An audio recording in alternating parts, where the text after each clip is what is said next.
Selamat pagi pemirsa, apa kabar Anda hari ini? Senang sekali kami dapat menjumpai Anda dalam berita Papua hari ini. Saya Yuni Rumbarar beserta tim redaksi telah menyiapkan sejumlah berita menarik dan aktual untuk Anda. Berikut 3 berita utama.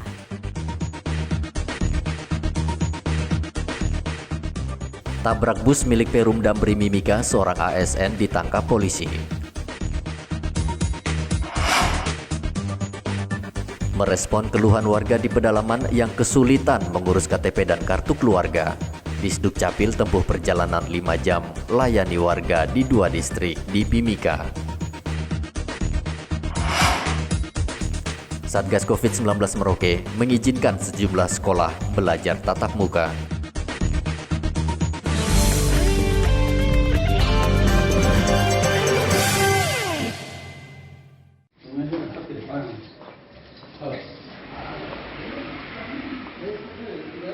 Polisi menangkap seorang pegawai negeri sipil di Dinas Perhubungan Mimika Kamis kemarin. MA ditangkap karena menabrak 3 unit bus yang diparkir di halaman Perum Damri di Jalan SP1 Distrik Wania, Mimika. MA yang dalam kesehariannya bertugas sebagai sopir bus Damri itu diduga dipengaruhi minuman keras. Dirinya menyenggol 2 bus lain saat akan memarkir bus di halaman Perum Damri.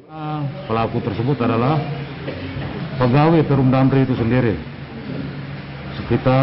Kejadiannya sekitar jam 21.00 tadi malam.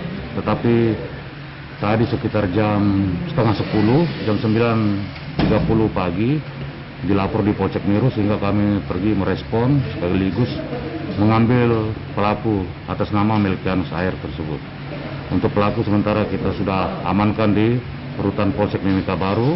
Mereka melihat yang bersangkutan memang dipengaruhi oleh minuman keras. Kita urus secara keluarga saja. Nanti tetap prosedur dari kepolisian kami tidak bisa ditahan. Namun harus bertanggung jawab, ya kan? Bertanggung jawab untuk menyelesaikan beban biaya dari perbaikan bus ini. Untuk mempertanggungjawabkan perbuatannya, polisi menahan MA di ruang tahanan Polsek Mimika Baru. MA dijerat dengan pasal 406 KUHP dengan ancaman hukuman penjara maksimal 2 tahun. Dari Mimika, Papua, Igobat Momolin melaporkan.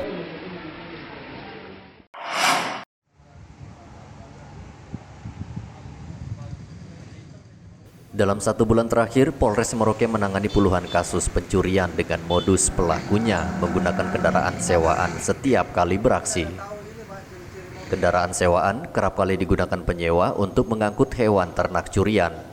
Bahkan ada laporan yang ditangani polisi, kendaraan sewaan dijual oleh penyewa.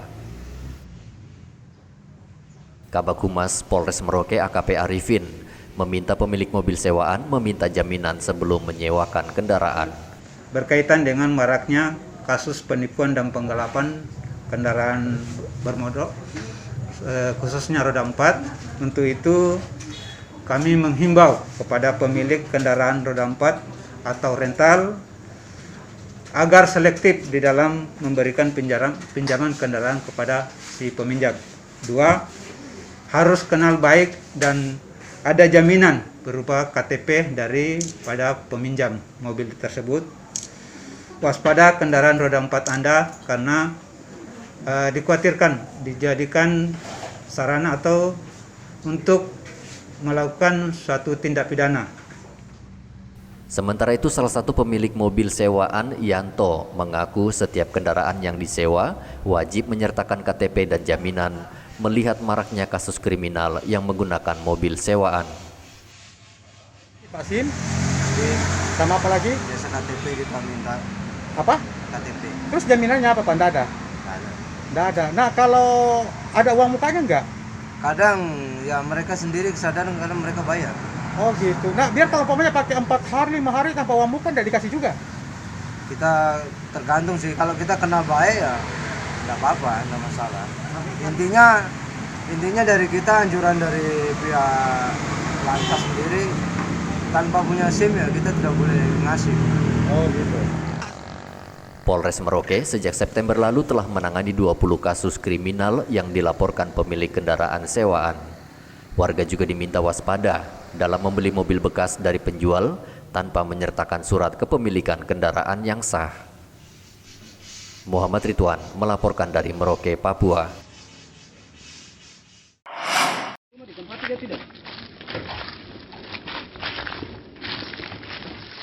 Setelah mendapat informasi posisi pencuri motor, polisi langsung menggerebek sebuah gudang di Jalan Samratulangi, Mimika, Rabu lalu. Polisi tak menemukan pencuri karena diduga penggerebekan tersebut sudah bocor. Petugas hanya menemukan sebuah motor yang disembunyikan di dalam gudang berdinding kayu.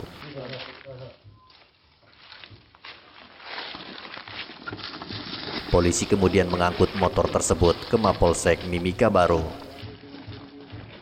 Menurut pemilik motor, Joshua Mosila, motornya hilang saat dirinya bersama rekannya mengadakan kegiatan di Pasar Sentral Mimika Minggu lalu.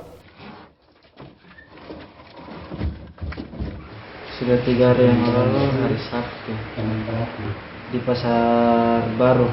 Bikin apa di Pasar Baru bermotor hilang? Kita lagi selesai kopdar, kita kan mau minum ke sana. Jadi kita kopdar taruh motor semua di sana. Malam. Iya, malam. Kejadian malam ya? Ya, malam. Kira-kira jam 11. Sementara itu, Kanit Reskrim Polsek Mimika Baru Ibda Yongki Rumte mengatakan pihaknya telah mengantongi identitas pencuri motor tersebut dan sedang dalam pengejaran di lapangan. Tim Opsnal yang dipimpin langsung oleh Ibda Ivan melakukan pengembangan dengan keterangan yang diberikan oleh pelapor. Nah, dengan hasil itu tim Opsnal mengamankan salah satu unit motor, dan hasil itu akan dikembangkan terus.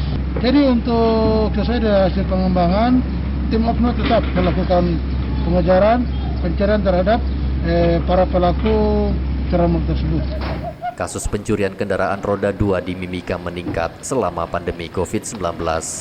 Polisi menghimbau pemilik kendaraan waspada karena di masa pandemi COVID-19 membuat pelaku kriminal semakin nekat mencuri untuk memenuhi kebutuhan hidup. Igomat Memolin melaporkan dari Mimika, Papua.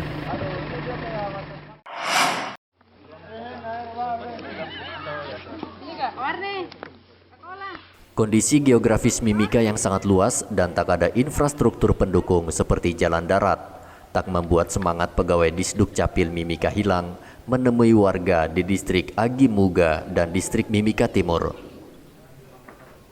Sejumlah pegawai Dinas Kependudukan dan Catatan Sipil Mimika harus melewati jalur sungai selama 5 jam dari kota Mimika untuk menjangkau warga yang kesulitan mengurus KTP dan kartu keluarga. Sekretaris Dinas Lukas Tahitu memimpin langsung program layanan administrasi kependudukan bagi warga di 2 distrik itu. Warga diminta datang ke kantor distrik yang jaraknya hanya puluhan meter dari rumah warga. Pelayanan warga digelar di kantor distrik setempat dan berbekal laptop dan printer.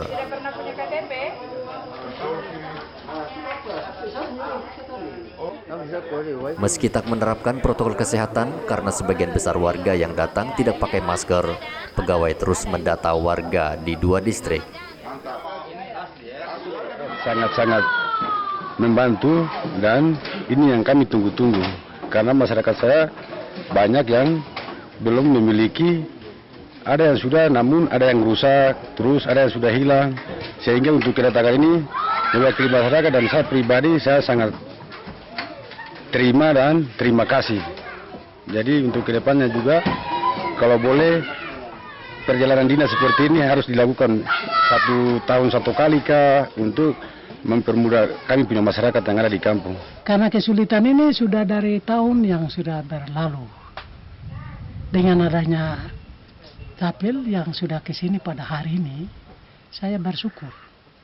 Karena anak-anak yang kemarin sudah tamat SMP, SMA, kesulitannya, Bapak tidak ada kartu keluarga, Bapak tidak ada KTP-nya, anak-anak mau urus akte kelahiran, susah.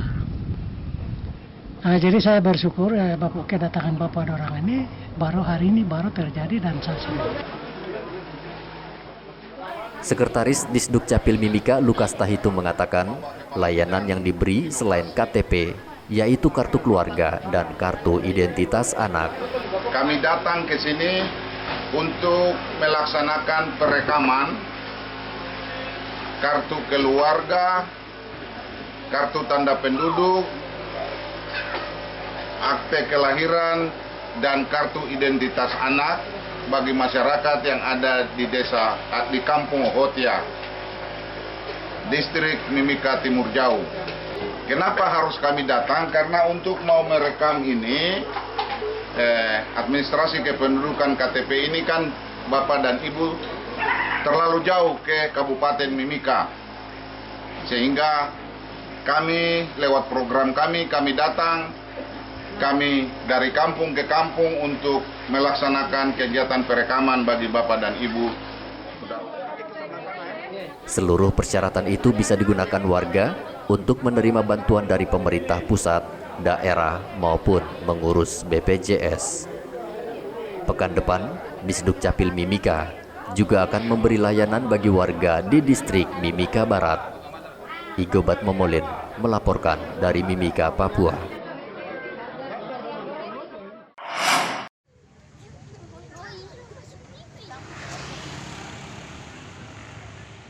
Satgas COVID-19 mengizinkan sejumlah sekolah kembali belajar tatap muka di sekolah Kamis kemarin. Belajar tatap muka tentunya menerapkan protokol kesehatan yang ketat. Salah satu sekolah yang kembali menggelar belajar luring adalah SD YPPK Budi Mulia, Merauke.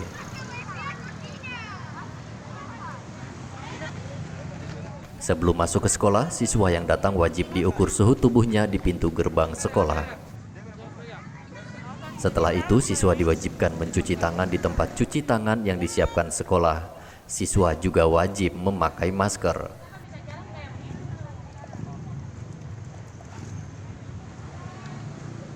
Sejumlah siswa mengaku senang bisa kembali belajar di sekolah. Di tatap muka, England bagaimana? Senang tidak? Senang. Memang maunya belajar model begini atau bagaimana? Bagus mana? Belajar di rumah atau belajar di sekolah? Belajar di sekolah. Belajar di sekolah. Kenapa bagus di sekolah?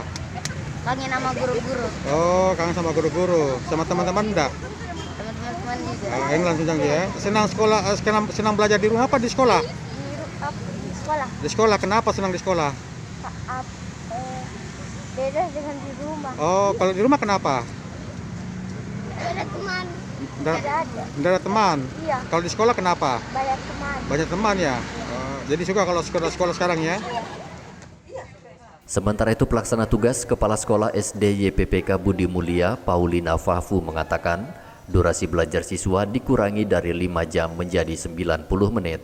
Anak siswa ini untuk kelas 1 sampai kelas 3 kami masuk jam 7.50 WIB, KBM mulai jam 8 WIB dan pulang jam 10.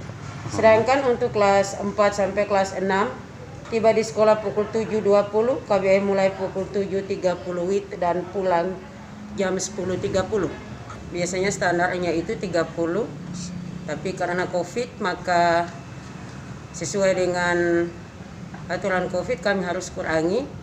Minimal satu kelas itu 20, maksimal 20, minimal 15, sekitar 14 atau 15 anak dalam satu kelas. Ya. Selain durasi belajar yang dikurangi, jumlah siswa di dalam kelas juga dibatasi menjadi 20 siswa setiap kelas. Muhammad Ridwan melaporkan dari Merauke, Papua.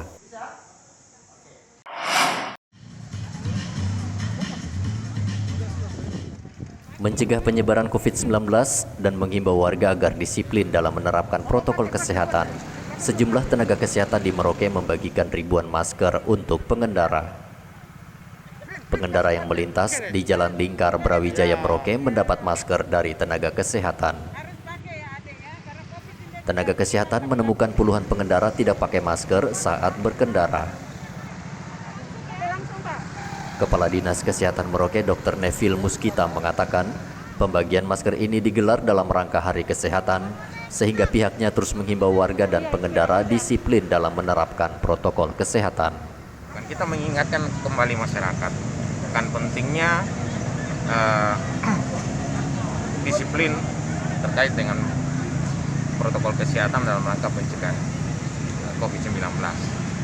Sesuai dengan tema daripada AKN tahun ini adalah satukan tekad untuk selamatkan bangsa.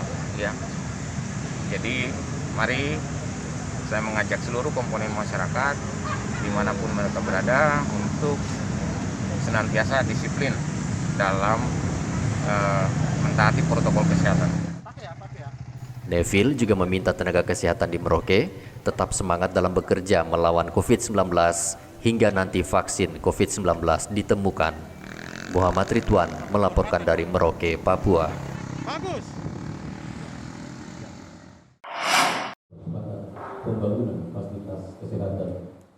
Kalangan lanjut usia atau lansia di Merauke yang mempunyai masalah dengan kesehatannya tidak perlu bingung lagi harus berobat kemana, karena pemerintah pusat akan membangun klinik khusus lansia di Merauke. Klinik khusus lansia pertama di Merauke ini akan dibangun di atas tanah seluas 5 hektar di Jalan Seringgu, Merauke. Kasimirus Gepse mengaku senang dengan program pemerintah pusat melalui BKNI yang peduli pada kalangan lansia di Merauke.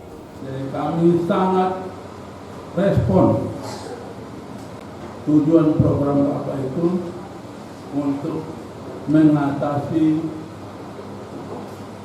mengurus orang tua kami. Sementara itu, Asisten 1 Setda Pemda Merauke Toding mengatakan klinik lansia yang akan dibangun akan bekerja sama dengan seluruh fasilitas kesehatan milik Pemda, sehingga kalangan lansia tidak dipungut biaya dalam memeriksakan kesehatannya ataupun dirawat.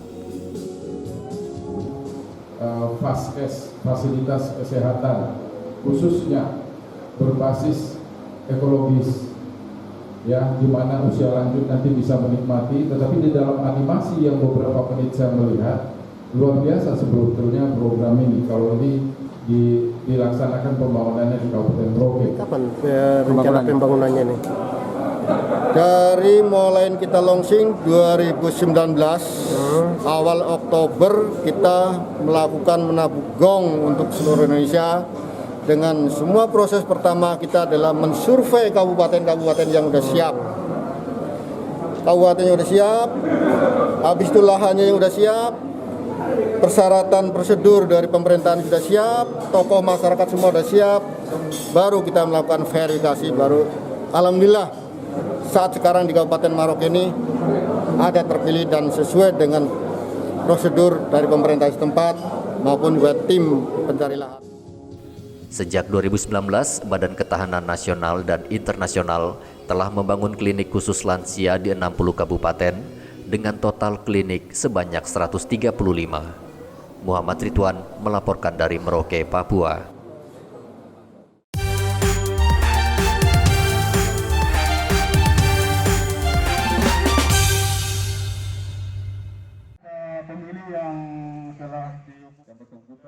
Polres Merauke menyatakan siap mengawal distribusi logistik pilkada hingga ke tempat pemungutan suara. Polisi akan bekerja sama dengan tentara dalam mendistribusikan kotak suara, bilik suara, surat suara, paku, busa, dan alat tetes setelah mencoblos. Kapolres Merauke AKBP Untung Sangaji mengatakan, meski pendistribusian logistik pilkada baru dilakukan pada 1 Desember mendatang, pihaknya sudah mengantisipasi ancaman gangguan kelompok yang ingin mengacaukan Merauke sejak dini. Mulai itu tanggal 1-nya berjalan, tapi sekarang sudah ada di lokasi. Petugasnya dengan cara kita. Saya kan tidak boleh terbuka semua. Itu namanya saya telanjang badan. Silent operation kita sudah jalan. Intel sama regu penindakan kita sudah ada di lapangan. Hanya kita tidak ngintip wartawannya. Kita perlu laporkan, kita sudah siap tugas masing-masing. Kita sudah kembangkan apa yang harus kita kembangkan dalam operasi ini.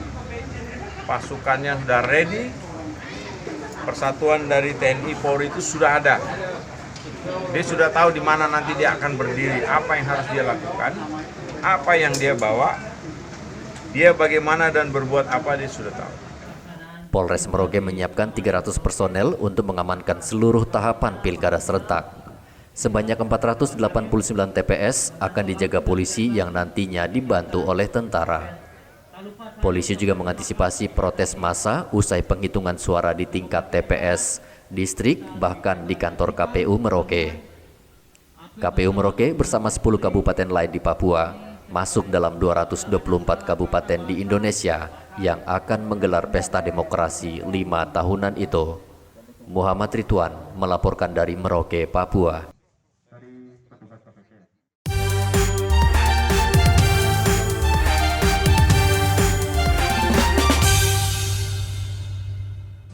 Informasi tadi sekaligus menutup jumpa kita dalam Berita Papua hari ini. Saya Yuni Rumbarar dan tim redaksi yang bertugas mengucapkan terima kasih atas kebersamaan Anda. Selamat pagi dan sampai jumpa.